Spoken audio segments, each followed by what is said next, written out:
Isinailalim po sa General Flood Advisory ang ilang bahagi ng bansa ngayong araw ng Lunes. Apektado po niyan ang Western Visayas, Central Visayas, Eastern Visayas, Northern Mindanao, Caraga Region, pati na rin po ang Davao Region. Ayon po ito sa Pag-asa. Ang mga nasabing lugar po ay naasang uulanin ng husto ngayong araw dahil po sa trough o extension ng binabantayang low pressure area sa may Pacific Ocean. Huli pong namataan, itong LPA na ito mahigit 1,000 kilometro silangan po ito ng northeastern Mindanao. Sa ngayon ay may medium chance o katamtaman na nasabing low pressure area na maging isang bagyo pero mababa po ang chance nitong pumasok sa Philippine Area of Responsibility ayon sa Pag-asa. Paalala po mga kapuso, stay safe and stay updated. Ako po si Anjo Pertiera.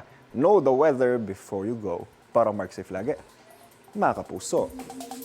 Kapuso, huwag magpapahuli sa latest news and updates. Mag-iuna ka sa balita at mag-subscribe sa YouTube channel ng GMA Integrated News.